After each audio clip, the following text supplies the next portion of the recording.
नमस्कार मित्रों, NS coaching and research centre में आप सभी का हार्दिक अभिनंदन है। आज मुख्य रूप से क्लास 3 से लेकर और 7 तक के बच्चों के लिए मैं लेकर आया हूं बेसिक ज्योमेट्री।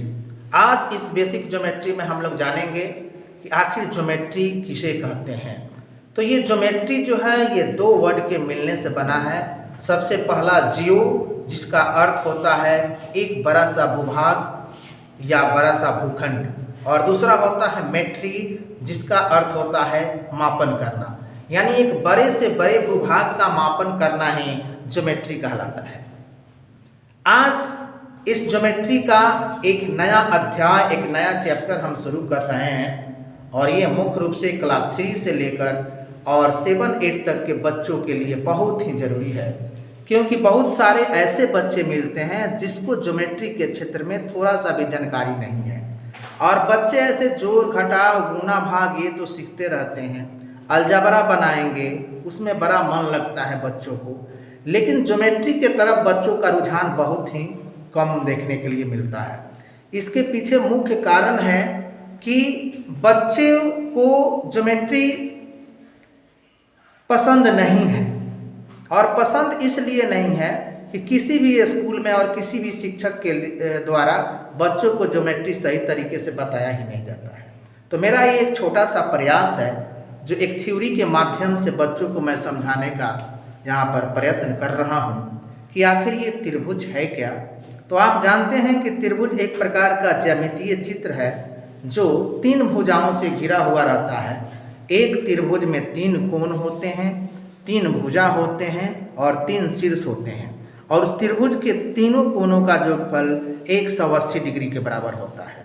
यानी a geometrical figure which is bounded by the 3 line segments और sides is said to be the triangle.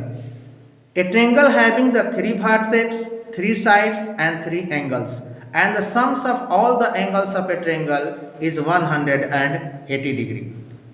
Now we have to talk about the kinds of the triangle according to their sides.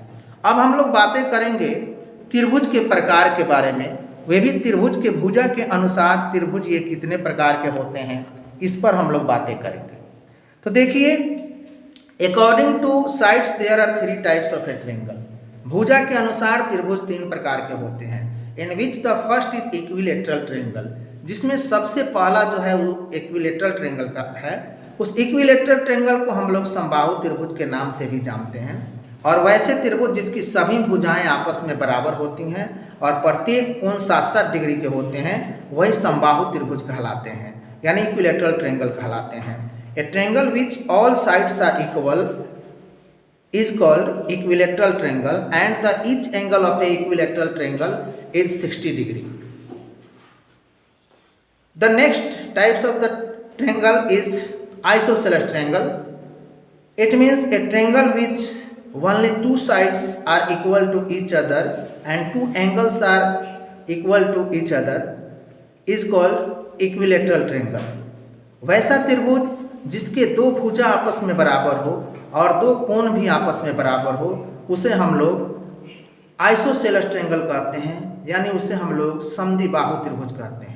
नाम भी इसका है समद्विबाहु, यानी सम जोड़ द्वि जोड़ बाहु, यानी वैसे त्रिभुज जिसकी 2 भुजाएं बराबर हो। जहाँ देख रहे हैं सम यानी इसका अर्थ होता है बराबर, द्वि यानी इसका अर्थ होता है 2, और भुजा यानी भुजा।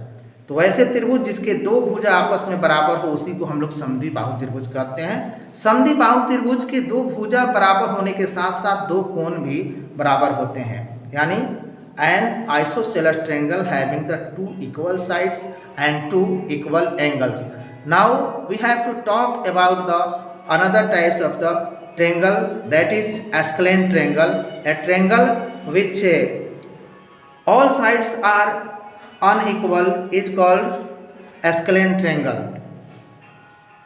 एस्केलेन ट्रायंगल जिसको हम लोग विषमबाहु त्रिभुज भी कहते हैं, और वैसा त्रिभुज जिसका कोई भी भुजा आपस में बराबर नहीं होता है उसे ही विषमबाहु त्रिभुज कहते हैं।